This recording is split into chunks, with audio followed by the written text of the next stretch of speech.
10 लक्षणों में से आज उसका 8वां दिन है और 8वां दिन उत्तम त्याग धर्म का दिन कहलाता है। यह त्याग धर्म का दिन हमारे भादव शुक्ला 11 को आता है और वर्ष में एक बार आता है, किंतु एक वर्ष में एक बार आता है। उस दिन उत्तम त्याग धर्म के स्वरूप का हम और आप सबको स्पष्टता विदित नहीं होती है और इस उत्तम त्याग धर्म पर दान की बात चल जाती है। दान की बात तो क्या, चंदा करने की बात चल जाती है, चंदा देनों की प्रशंसा चल जाती है और इस प्रशंसा में उत्तम त्याग धर्म का क्या स्वरूप है वह हमारे श्रोताओं को वह सुनने को भी नहीं मिलता, क्योंकि हमारे विद्वान हैं वही बड़ा विद्वान है जो ज़्यादा से ज़्यादा इस दिन चंदा और साधु भी वही बड़ा है जो हमारे समाज से अधिक पैसा प्राप्त करे, जबकि साधु का स्वरूप तो ज्ञान और ध्यान में रहने का।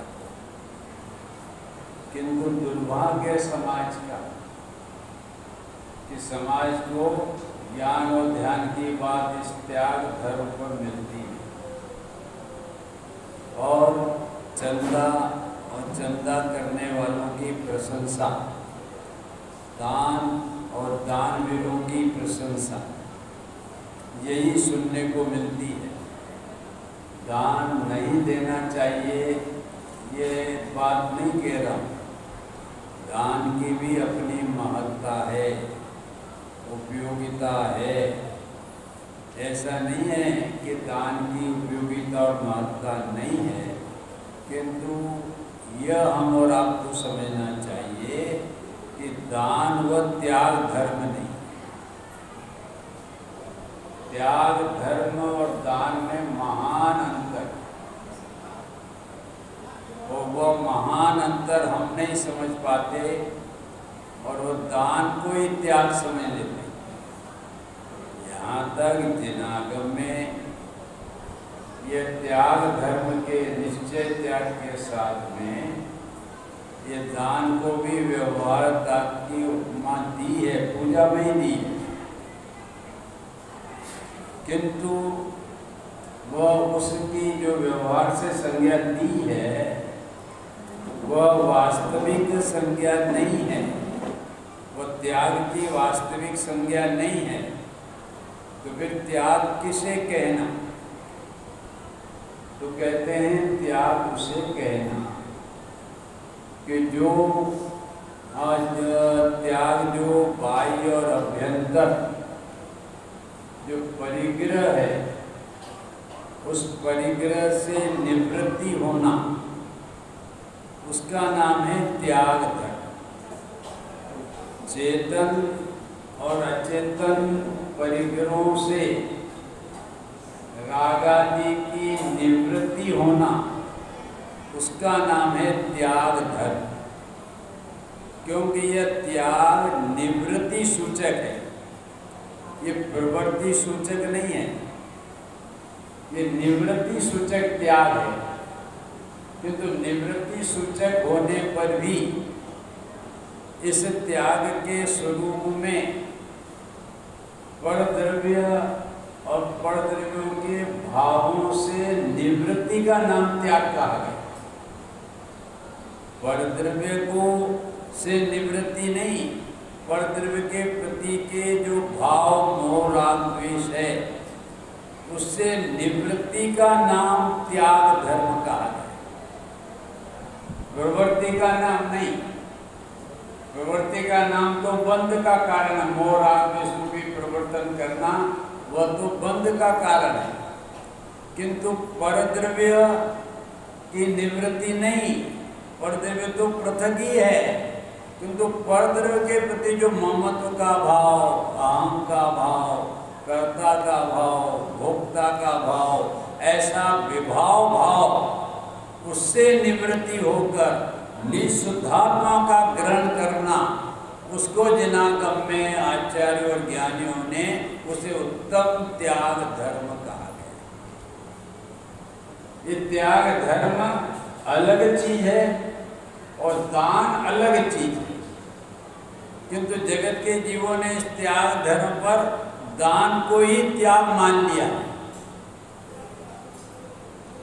जबकि हम गहराई से विचार करें तो दान और त्याग में बहुत अंतर है, क्योंकि त्याग वह है शुद्ध भाव और दान है वह पुण्य भाव, बद्ध का कारण है, और त्याग है वह धर्म का कारण है।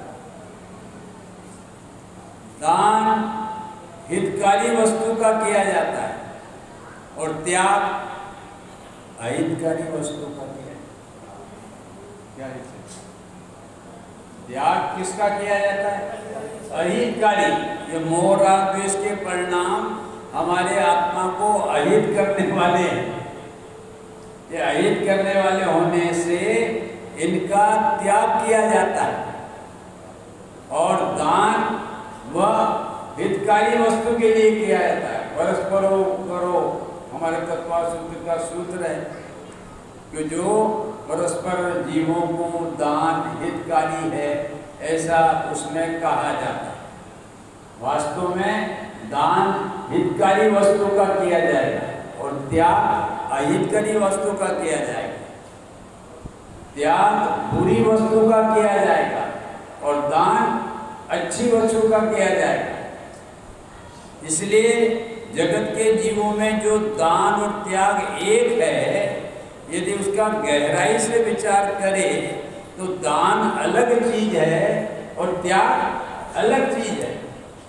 त्याग और दान एक चीज नहीं है, किंतु जगत में जीवों ने उस दिन विद्वानों और संतों के द्वारा वो त्याग धर्म की जगह दान की चर्चा छिड़ जाती है, तो जगत के जीवों को कहते हैं, यह लगता है कि दान ही त्याग है, किंतु दान व त्याग नहीं है। और दान खोटी चीज का नहीं किया जाता, त्याग खोटी चीज का किया जाता है और दान अच्छी चीज का किया जाता है। खोटी चीज कौन सी? ये मोह राग द्वेष, पर को त्यागा जा ही नहीं सकता, क्योंकि परद्रव्य तो हमारे द्रव्य क्षेत्र काल और भाव से पृथक है, उसको तो यह आत्मा त्याग कर ही नहीं सकता। उसके प्रति का जो ममत्व भाव है, जहाँ पर भी जनागम में परद्रव्यों के त्याग करने की बात लिखी गई हो, तो वहाँ पर यही समझना कि परद्रव्य के त्याग की बात लिखी गई है, किंतु वह तो हमारे परद्रव्य के प्रति वो ममत्व छोड़ने की बात लिखी गई है। और जब परद्रव्य के ममत्व छोड़ते हैं तो स्वयमेव वह स्त्री कुटुंब आदि के प्रति जो ममत्व था, वह ममत्व छूट जाता है। परद्रव्य के प्रति ममत्व छूटा, माने वो ममत्व भाव छोड़ा, तो किसके प्रति ममत्व भाव हो रहा था? वह स्त्री कुटुंब के प्रति हो रहा था, तो उनका भी त्याग हो जाता है। किंतु परद्रव्य के त्याग से हमारे में मोह राग द्वेष हो जाएंगे, ऐसा मोह राग द्वेष का त्याग हो जाएगा नहीं है। परद्रव्य के ममत्व के त्याग से वो मोह राग द्वेष का त्याग हो, परद्रव्य के त्याग से नहीं। ऐसी ही संधि नहीं है, क्योंकि जगत में हम देखते हैं, एक भाई थे और वे साधु बनना चाहते, और साधु बनने के लिए वे आचार्य श्री के पास आते हैं, और आचार्य श्री के पास आकर वह आचार्य श्री से निवेदन करते हैं, महाराज मैंने घर बार छोड़ दिया, अब मुझे परिवार से कोई प्रेम नहीं, मैं इस परिवार से अलग हो चुका हूँ और अब मैं साधु बनना चाहता हूँ। ऐसा आचार्य श्री के पास निवेदन करते हैं। जबकि आचार्य श्री तो उस व्यक्ति को अपने साथ रहकर उसकी परिणति पहले देखते हैं। हमारे सोनगढ़ में तो कोई ब्रह्मचारी बहन ब्रह्मचारिणी बनना चाहने के लिए आती, तो गुरुदेव श्री कहते थे पहले 5 वर्ष चंपा बहन और शांता बहन के सानिध्य में रहो, उसके पहले हम तुम्हें ब्रह्मचारी पद नहीं दे सकते। क्या माँ ऐसा है? हमारे श्रोतामण तो मुड़ना चाहिए, चलो 10 वर्ष का था। हमारे गुरुदेव साहब में ये नहीं था। कोई ब्रह्मचारी भी आता था तो उसको भी यही कहते थे पहले यहाँ रहो। क्यों? ये नियम है, सोना कसने से पता चलता है और व्यक्ति आदमी बसने से पता। क्या वीरेंद्र जी, क्या सोना कसने से और व्यक्ति वीरेंद्र जी कैसे हैं? तो वीरेंद्र जी के साथ में कुछ दिन बसूं तो पता चल जाएगा उनके एक एक चप्पे चप्पे, नहीं तो पता नहीं चलेगा। नहीं तो बाहर से तो लगेगा ये दोस्त तो बड़ा बढ़िया है, नाश्ता पानी कराता है, सिनेमा चलाता है, ये सब चलाता है, और एक दिन वो पैसा उसको देना पड़े, ये तो लोभी। तो इसलिए वह स्वामी जी ऐसे किसी को ब्रह्मचर्य व्रत नहीं देते थे। 5-5 वर्ष तक जांच करते थे, बहनों की भी और भाइयों की भी। ऐसा उन्हें ब्रह्मचर्य व्रत नहीं दिया जाता था। सब रहो, तुम्हारी परिणति तब ख्याल में आवे और तब योग्य सब होगे तब दिया जाता था, ऐसा हमारा नियम था। तो वह व्यक्ति आचार्य श्री के पास आता है और आचार्य श्री के पास आकर कहता है कि मुझे मुनि बनना है, मैंने सब छोड़ दिया, मेरे को किसी के प्रति राग नहीं है, बहुत आग्रह करता है। तब महाराज श्री ने समाज वालों को बुलाया और समाज वालों को बुलाकर कहा कि तुम इसके परिवारों को लाओ, बच्चे से लेकर वृद्ध। और जब वह परिवार वाले वो उनके परिवार को लाए समाज, और समाज को कहा कि इन बच्चों को पीटना तुम। जब बच्चे वो समाज वाले बच्चों को पीटने लगे तो यह जो अब मुनिपना लेने आया था वो कहने लगा भाई सब क्यों मार रहा है? बोले अभी मुनिपना नहीं कर सकता, अभी ममत्व है, अभी ममत्व का त्याग नहीं है। अभी तो दूर से बोलता है कि मैंने सब छोड़ दिया, क्या नवीन जी, किंतु अंदर में तो उसके प्रति का ममत्व हमपना ममपना पड़ा हुआ है। और त्याग का यह स्वरूप है कि उनके प्रति का जो ममत्व है वह त्याग हुए बिना वो सच्चा त्याग नहीं कहला। समझे साहब? तो इसलिए हम और आप सब इस बात का ध्यान रखना चाहिए कि अपने से भिन्न पदार्थों का यदि त्याग होगा, और वह त्याग भी किस में होगा? बोले ज्ञान में। वस्तुओं को छोड़ने में नहीं, ज्ञान में।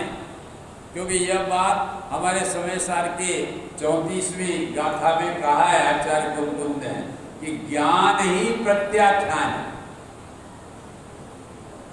ज्ञान ही प्रत्याख्यान है। स्त्री कुटुंब को छोड़ना नहीं प्रत्याख्यान है।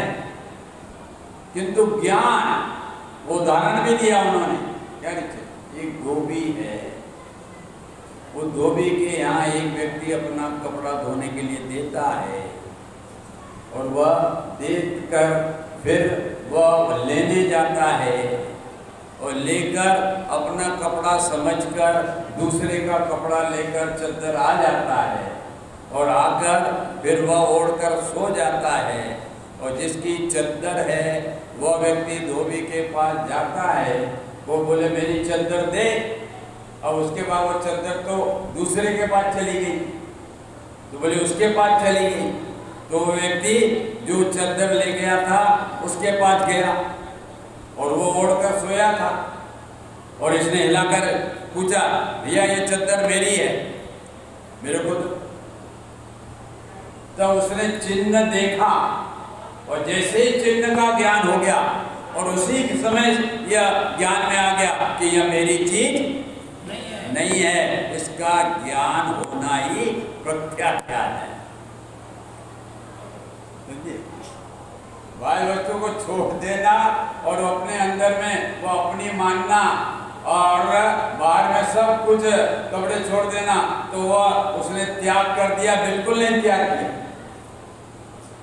ज्ञान में आ गया कि मेरी चीज नहीं है। ऐसे ही शरीर आदि, शरीर से स्त्री कुटुंब आदि, ये जितने भी हैं परद्रव्य हैं, ये परद्रव्य हम सम्यकदर्शी जीव इनको, इनमें अपना मैं बना नहीं करता, मेरा बना नहीं करता, कर्तृत्व बना नहीं करता, भोक्तृत्व बना नहीं करता, किंतु उनका ज्ञाता रहता है, जानता है कि यह मेरे आत्मा से परद्रव्य है। ऐसा परद्रव्य जानना ही ज्ञान का प्रत्याख्यान। थोड़ी गंभीर बातें हैं, और ये समझे बिना हम और आपको त्याग का स्वरूप समझ में नहीं आएगा कि ज्ञान ही प्रत्याख्यान। हाँ, हम भी लौकिक में भी देखते हैं, कोई पैसा है और ये जानते हैं कि ये हमारा नहीं है, तो समझ हमारा नहीं है, तो वो ज्ञान हुआ तो वो उस पैसे का त्याग हुआ।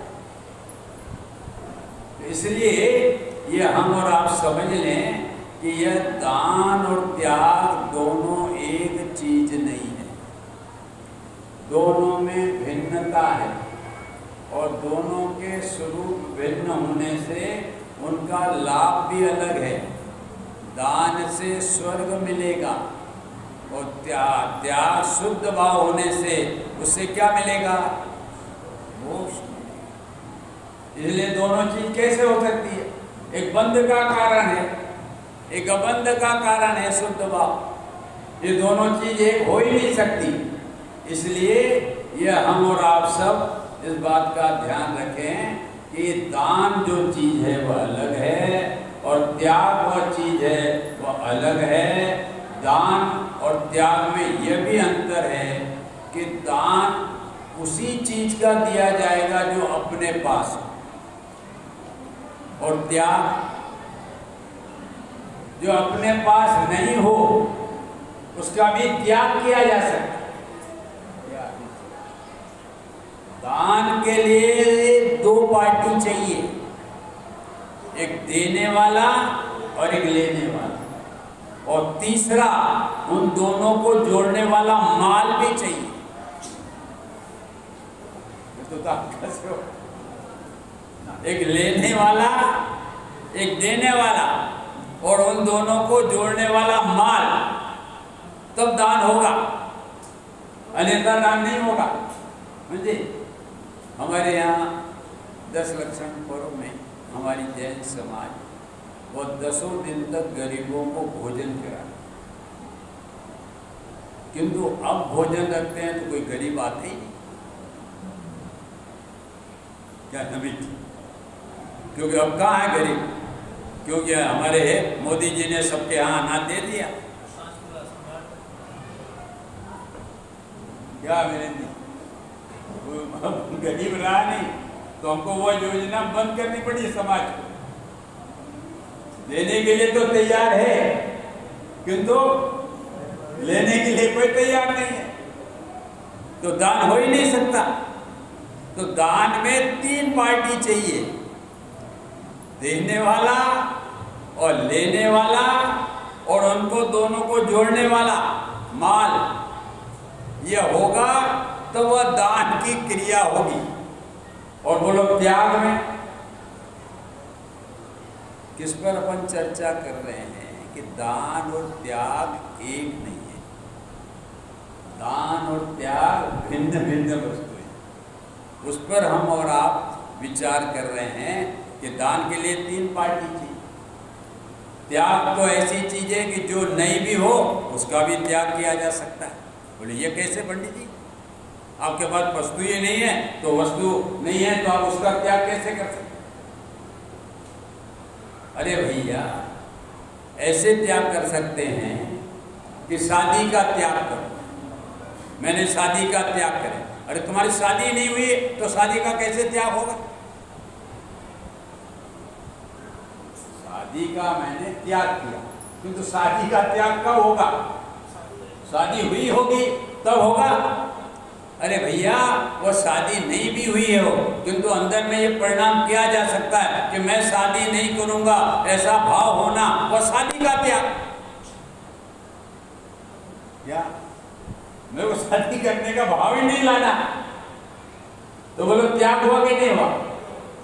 अरे 3 काल की वस्तुएं हमारे पास नहीं है, किंतु नहीं होने पर भी उनका त्याग हो सकता है कि नहीं? क्यों? कि मुझे चाहिए ही नहीं, मैं हूं नहीं, हुआ मैं उनका करता नहीं, भोगता नहीं। मैं 3 काल के परिग्रह का, बोलो भाई साहब, त्याग कर सकता हूं कि नहीं? बोले त्याग इसलिए महान है, दान ये चीज इतनी महान नहीं है कि जो हमारे पास नहीं भी हो तो भी हम और आप उसका त्याग कर सकते हैं। इसलिए त्याग जो चीज है वह महान है, और वह महानता के माध्यम से, वो त्याग के माध्यम से, यहाँ आगे कहेंगे कि ये त्याग आकिंचन धर्म को प्राप्त कराने वाला, ऐसा यह त्याग का स्वरूप है। त्याग के अनेक जनागम में चर्चाएं की है, किंतु हम और आप इस पूजा में निकालो दें।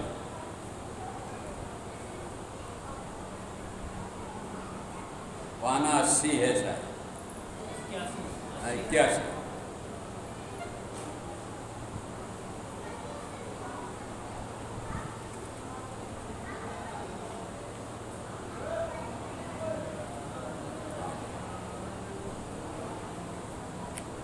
निकालिए 81 पाना में, और ये हमारे उत्तम त्याग धर्म की चर्चा की।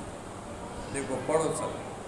4 दान प्रकार, 4 संग को दीजिए, धन बिजुरी उनहार, नर भव लाओ लीजिए, उत्तम त्याग हो जग सारा, औसत सार है आहारा, निश्चय राग वेश फिरवारे, यथा दोनों दान सवारे, दोनों सम्हारे, उपजन संदर्भ घर में परिणया, हाथ दीजे साध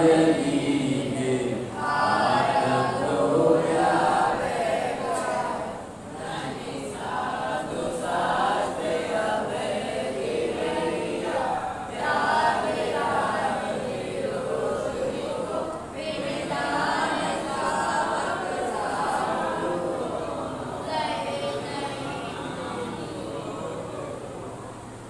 क्या? देखो इसमें क्या बात दान की और त्याग की बात है, इसमें निश्चय और व्यवहार त्याग की बात है। बोले राग द्वेष का परिहार और निश्चय दान है, और व्यवहार त्याग, जो वस्तुओं का त्याग हो व्यवहार त्याग, वो कैसे है इस पूजा में दिया। देखो दान 4 प्रकार के होते हैं, ये बात तो आप सबको विदित ही है, और 4 संग को दीजिए। 4 संग कौन? एक है मुनिराज, उसी संग में है हमारे चुल्लक हेला, अर्जिका, और श्राविका, ये 4 संघ हैं। कुंकुंद आचार्य का ये 4 संघ में पोनूर हिल में थे। 4 संघ पोनूर हिल में थे, वो 4 संघ वहाँ विद्यमान था। और उस विद्यमान होने पर वह कुंकुंद आचार्य वहाँ से उनका मित्र वह उन्हें विदेह क्षेत्र में शिव मंदिर भगवान के पास ले गए। क्यों कि कुंकुंद आचार्य को जमीन से 4 अंगुल ऊपर चलने की रिद्धि प्राप्त, इसलिए वे ले गए उनका मित्र। और वे वहाँ पर मित्र समोषण में ले जाकर वे कुंकुंद आचार्य मुनिराज के कोठे में विराजमान हो गए, क्योंकि वहाँ पर 12 प्रकार का कोठे हैं। 8 तो देव देवियों के हैं, और फिर हमारे श्रावक मुनिराज का है, अर्चिका का अलग है, मुनिराज का अलग है, सेठों का अलग है, और तिर्यंचों का अलग है। ये 12 सभा होती है वहाँ, जिसमें ये चारों हमारे तिर्यंच भी बैठते हैं, और नवला भी बैठता है, सर्प भी बैठता है, सिंह भी बैठता है, और हिरण भी बैठता है। मुनिराज में ये मुनिराज भी बैठते हैं, गंधर्व भी बैठते हैं। श्रावक में हमारे ये सेठ वगैरह सब बैठते हैं, और अर्जिका में छुल्लिका, हमारे एलिका, ये सब बैठती है, और सब भगवान की वाणी सुनी। और जब वहाँ पर कुंकुंद आचार्य पहुँचे तो वहाँ के चक्रवर्ती बैठा था, क्योंकि वो प्रश्न पूछने का अधिकारी होता है, सामान्य लोग नहीं। उसने खड़े होकर पूछा, महाराज ये यहाँ विदेह क्षेत्र में ये छोटा सा जीवड़ा कौन आ गया? जीवड़ा समझते हो? जीव। क्यों? क्यों वहाँ के रहने वाले की ऊंचाई तो 500 धनुष, और एक धनुष 4 हाथ का, 2000 हाथ ऊंचे, और उनके सामने ये 3.5 हाथ का क्या लगे? ये जीवड़ा लगे। ये जीवड़ा कौन आ गया? तब भगवान की दिव्य ध्वनि में निकला, अरे यह वह आचार्य है जिस आचार्य के द्वारा भरत क्षेत्र में धर्म की प्रभावना होने वाली है। ये कुंकुंद आचार्य, इसलिए तो मंगलाचरण में तीसरा नाम आया। पहला भगवान महावीर का, फिर दूसरा गौतम गणधर का, और तीसरा यदि किसी का नाम आया है तो किसका? ये कुंकुंद आचार्य का, और किसी आचार्य का नहीं आया। और सब हमारे आगम में आता क्या मुनिराज कहते हैं कि हम तो सब कुंकुंद आमनाएं के हैं। और इसलिए ये जिन प्रतिमाएं हैं ना, इन जिन प्रतिमाओं में प्रसिद्धि लिखाई जाती है क्या कि कुंकुंद आमना के अनुसार, और जिन पर कुंकुंद आमना नहीं लिखा है वो प्रतिमा दिगंबर और श्वेतंबर के झगड़े में पड़ी है। मक्षी पार्श्वनाथ, अंतरिक पार्श्वनाथ, सब पार्श्वनाथ पर सब संकट ही है, और वो संकट हमारा दूर करेंगे क्या लोगों को?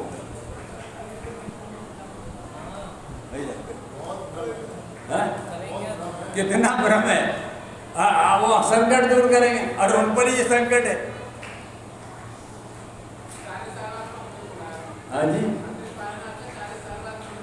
हाँ, अंतरिक पार्श्वनाथ अभी वह खुला हुआ सबके दर्शन के लिए। तो भगवान तो बनते, वह 3 घंटे हमारे दिगंबर उनका पूजा पाठ करते थे, 3 घंटे होते। ऐसे मक्षी में सब अभी टाइम बांधा हुआ है संघर्ष में। क्यों संघर्ष में है? उस प्रतिमा पर कुंद आमना नहीं लिखा, इसलिए खतरे में हो गए। कुंकुंद आचार्य अगर नाम लिखा होता तो फिर कोई भी श्वेतांबर उसे हाथ नहीं लगाता। अभी वर्तमान में कुंकुंद आचार्य को मिटाया जा रहा है, और कोई आचार्य अपना नाम लिखा दे। ये परंपरा कहाँ से चली? दिगंबर। सब क्या अनर्थ हो रहा है तो भगवान ही जाने। तो वह कुनकुन आचार्य वहाँ 8 दिन रहे और 8 दिन रहकर जब चतुर्संग जो नीचे विराजमान था वह चतुर्संग विचार करने लगा कि भरत क्षेत्र का जीव महाविदेह क्षेत्र में जाकर कहीं वहाँ रह तो नहीं जाएगा। जैसे आप अपने बच्चे बच्चियों को विदेश भेजते हैं और विदेश भेजने पर गणेश जी वहाँ के रंग रंगीलियों में रम जाते हैं, तो माँ बाप को चिंता होती है कि बेटा भेजा है और वहाँ वहीं रह गया तो हमारी सेवा कौन करे, तो भेजे क्यों बेटे, भेजे ये कौन भेजने वाले हैं, इनको बाध्य किया जाता है परिवार बच्चे। और फिर अंतिम में यही होता है, बच्ची गई है और कहती है घर पर आकर और वो उनको साथ में अपना लाकर ये लो ये आपके कवर साथ, बहुत अच्छे।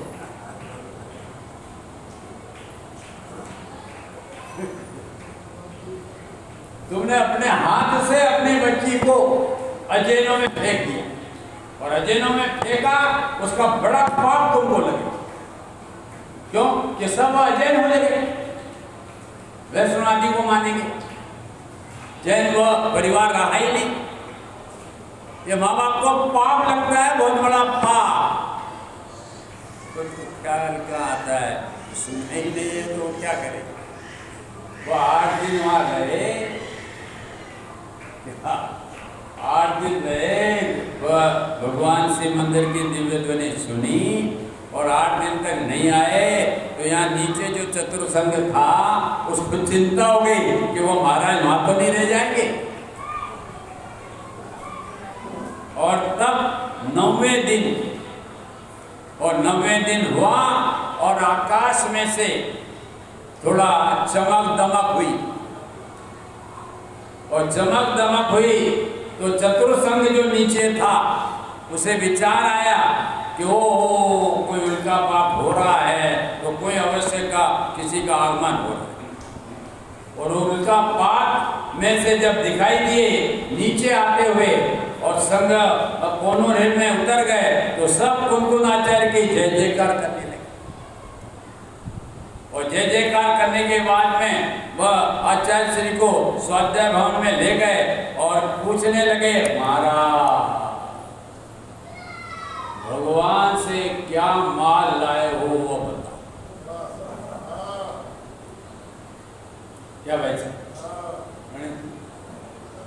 कोई माँ बाप विदेश जाता है और विदेश जाकर जब स्वदेश में आता है जिनेंद्र जी, तो बच्चे माँ बाप से नहीं मिलते, उसकी बेटियों को ढूंढते क्या माल लाए।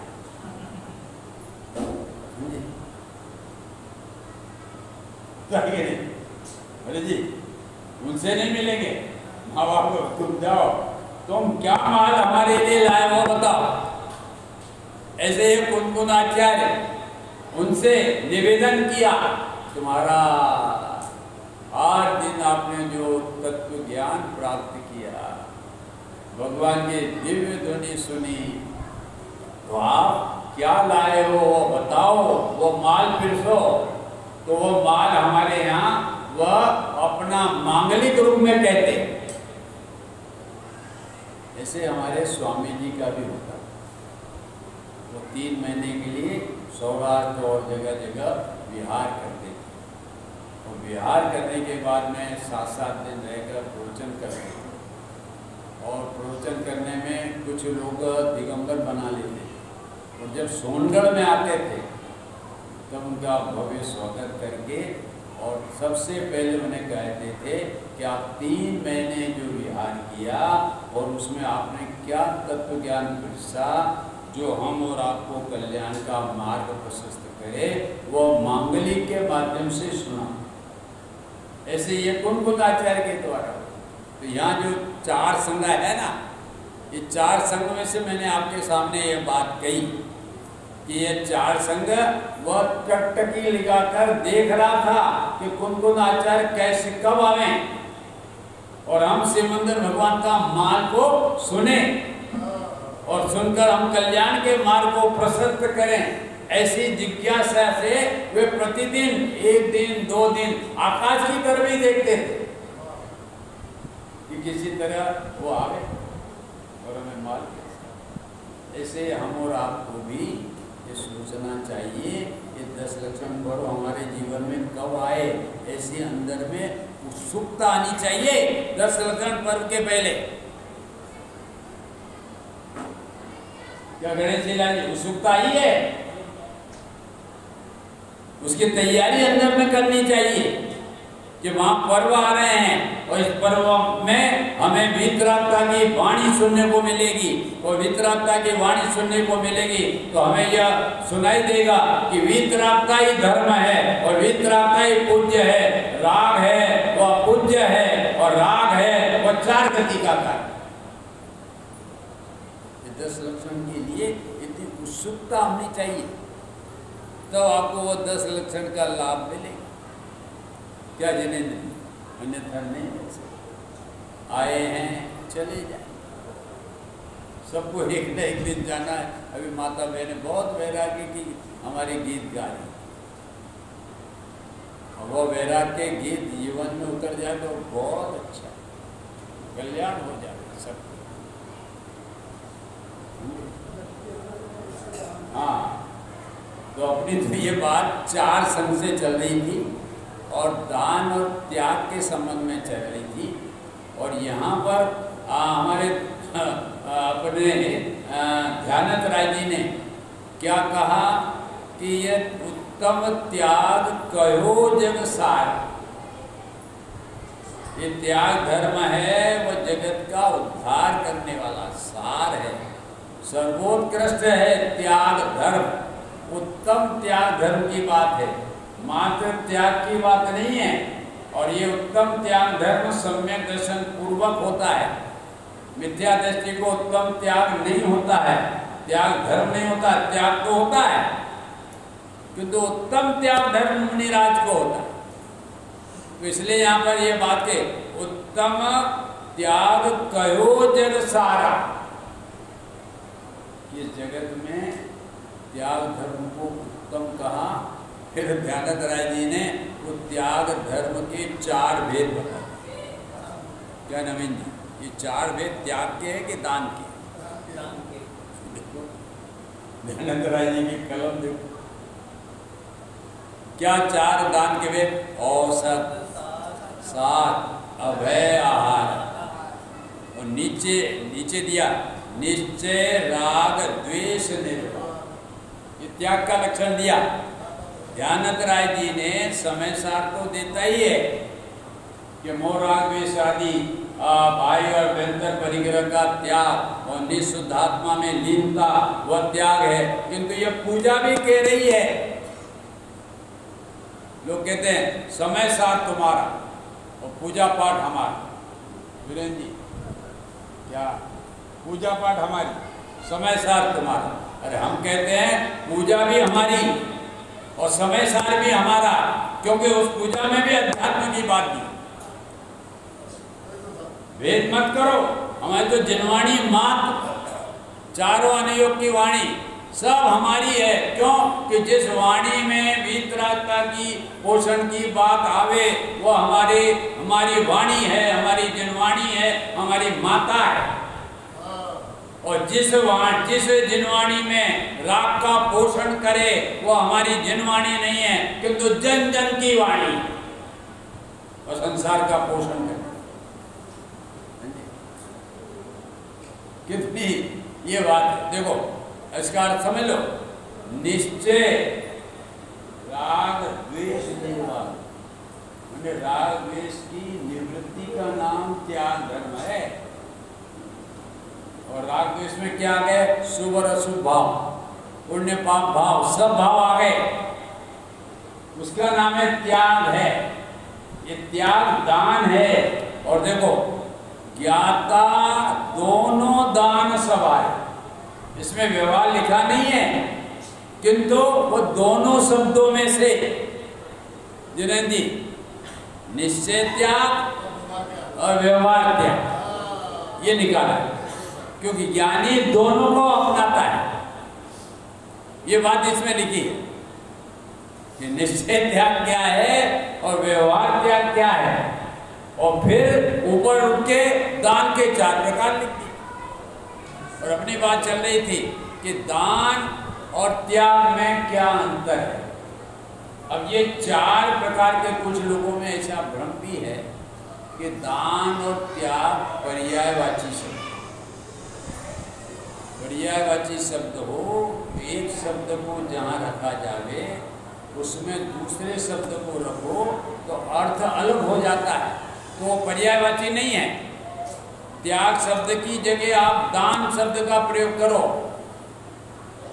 तो वो अर्थ दूसरा हो जाएगा। और मैं बताता हूं कैसे होता है कि ये 4 प्रकार के दान हैं: आहार, औसत, ज्ञान और अभय। ये औसत दान और आहार दान, बोलो, इनका त्याग भी हो सकता है और दान भी हो सकता है। आहार दान का त्याग भी हो सकता है और दान भी हो सकता है, किंतु जो आहार का त्यागी होगा वह एक कण भी आहार नहीं लेगा, और जो आहार दान का वह श्रावक होगा वो भरपेट दान खा, वो भोजन करे। कुछ अंतर आया? जो आहार का त्याग करेगा वह एक कण भी भोजन नहीं करेगा, और जिसने आहार दान दिया है वो तो घर पे आकर भरपेट दान। तो दोनों एक हो तो फिर ये अर्थ कैसे बदल गया? ऐसे औसत दान और औसत त्याग ये भी एक अर्थ नहीं है। औषधि का त्याग करने वाला किंचित भी औषधि नहीं लेगा, और औषधि का दान देने वाला स्वयं भी औषधि लेगा और दूसरों को भी देगा। इसलिए त्याग और दान एक चीज नहीं होती। अब तीसरा इसमें दान आया, दान और ज्ञान। बोलो, ज्ञान का त्याग होता है कि दान? ज्ञान का दान ही होता है। यदि दान और त्याग एक हो तो फिर क्या नवीन जी कि ज्ञान का त्याग करो, समझे? वो नहीं हो सकता। ज्ञान तो खोटी चीज का किया जाता है त्याग, और दान अच्छी चीज का होता है। तो ज्ञान का दान होगा, त्याग नहीं होगा। तो यदि एक चीज हो, पर्यायवाची हो, तो दोनों का अर्थ एक ही होना चाहिए।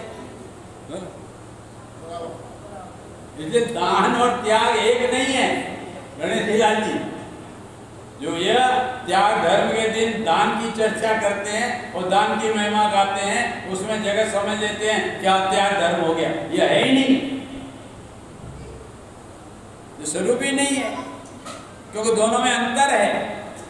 अब अभयदान, बोलो अभयदान किसको कहते हैं? अखाड़े में मस्त कुश्ती वुस्ती हो, इसका नाम अभयदान। अरे अभयदान उसका नाम है कि जीवों को अभय देना। रात्रि में भोजन करते हो तो तुम अभयदान नहीं कर रहे हो, आलू प्याज खा रहे हो तो अभयदान नहीं कर रहे हो। अभय उनकी सुरक्षा करना। वैसा पकड़ में आता है?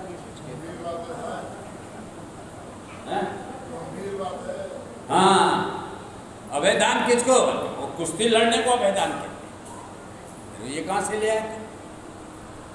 अरे अभयदान तो जीवों की सुरक्षा,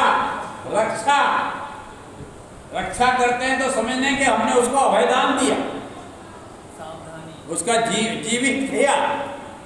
हम रात को खाएंगे, भक्ष खाएंगे, अभक्ष खाएंगे, तो तुमने जीवों की हिंसा की, तो जीवों के प्रति अभयदान क्या हुआ? वही नहीं। ये अभयदान हम कर सकते हैं, किंतु हम अभयदान नहीं करते। रात्रि को खा रहे हैं, अवक्ष खा रहे हैं, ये खा रहे हैं, बाजार का खा रहे हैं, वो खा रहे हैं। तुम जीवों के प्रति अभयदान दे ही नहीं रहे, तुम जीवों की हिंसा कर रहे हो। इसलिए ये हम और आप जरा सोचें कि ज्ञान का दान होता है, ज्ञान का त्याग नहीं होता। ऐसे ही अभय का दान नहीं होता, अभय का दान होता है, त्याग नहीं होता। किंतु कुछ वस्तुएं ऐसी है जिनका दान भी होता है और जिनका त्याग भी होता है। ये दोनों चीजें हैं, जैसे दान और त्याग, ये दोनों चीजें होते हैं। औषध का दान भी होता है और त्याग भी होता है, आहार का दान भी होता है और त्याग भी होता है, दोनों चीजें। और नहीं है हमारे ज्ञान का दान होगा, त्याग नहीं होगा। स्त्री कुटुंब का त्याग होगा, भाई जी दान, स्त्री कुटुंब को दान दे दो, दान नहीं होगा उसका, उसके प्रति का महत्व का त्याग होगा। कन्यादान, उसका अर्थ क्या? कन्यादान का अर्थ क्या? कि अब कन्या पति परमेश्वर को समर्पित कर दी।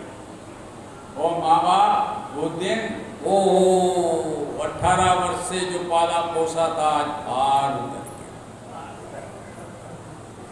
उस दिन खूब नींद आती, समझे, और रोती भी है। जो 18 वर्ष पाला पोसा और विदाई लेती है तो रोती भी है। और रोती होने पर कोई जवेराज अगर नरकटा हुआ, तुम रोते हो तो रख लो,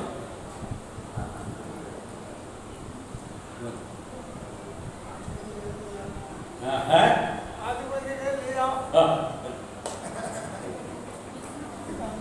वो तो नरखटी देवई राज होगा, भैया रो मत, तुम रोगे तो मैं क्यों ले जाऊं?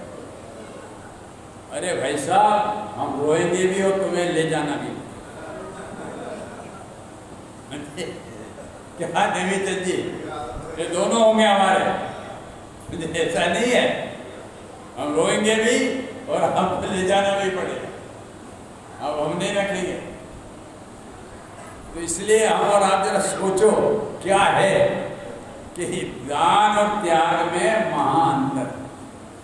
त्याग तो हम हमारे पास जो नहीं है उन सब का कर सकते हैं, तो दान जो हमारे पास वस्तु अपनी हो, पराई नहीं, पराई का यदि तुम दान करने जाओगे तो चोरी हो। दान अपनी वस्तु का किया जाता है और हमारे ये होता है। और दान और त्याग स्वाधीन चीज है और दान पराधीन चीज है। और जो पराधीन चीज होता है उसमें धर्म नहीं होता है, और स्वाधीन चीज होती है उसमें धर्म होता है।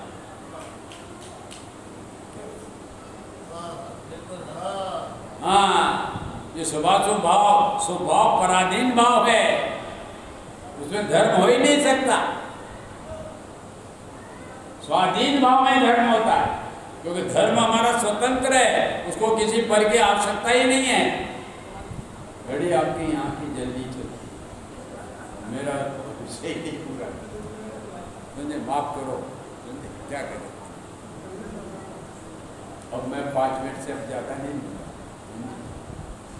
तो हमारे वक्त ये चल रही थी दान और त्याग, ये दोनों एक चीज नहीं है, भिन्न भिन्न चीजें हैं। और भिन्न भिन्न चीजें होने से ये दोनों को एक रूप नहीं माना जाता, नहीं माना जा सकता है, क्योंकि दोनों का एक शब्द पर वही दूसरा शब्द हम उपयोग करें तो उसका अर्थ विरुद्ध हो जाता है। इसलिए ये त्याग धर्म के दिन में हमें त्याग धर्म की बात करनी चाहिए। दान की बात जो आती है वो होवे, किंतु उसको ही सर्वस्व उस पर समर्पित नहीं हो जाना चाहिए। दान की बात थोड़ी की, लोगों को प्रेरणा भी दी कि जीवन में जो हम और आपको पुण्य के उद्देश्य से मिला है वह देव साहब गुरु में वह आपको दान देना चाहिए। किंतु कुछ हमारे विद्वान वह लोभी होते हैं, तो वह हमारे सेठों को उनके यश के लिए उनको कहते रहते हैं कि तुम यह रुपये, क्योंकि वर्तमान रुपये का कार्य है ना, पैसे का युग है, तुम ये पैसा दोगे तो बोर्डिंग में दोगे तो क्या होगा कि चारों प्रकार का तुम्हें दान का लाभ मिलेगा। जो दान के लिए लोभी होते हैं विद्वान वगैरह, वो सेठियों के जो यश के लोभी होते हैं, नाम के लोभी होते हैं, उनको इस प्रकार की लालच देते हैं कि तुम बोर्डिंग में विद्यार्थी पढ़ते हैं ना, उनको आप ये रुपये पैसे का दान दोगे ना तो आपको चारों प्रकार का दान लगेगा। अच्छा, ये लौकिक पढ़ाने का जो बोर्डिंग में होता है वो कौन सा दान है भैया? वो पात्र दान है कि पात्र दान?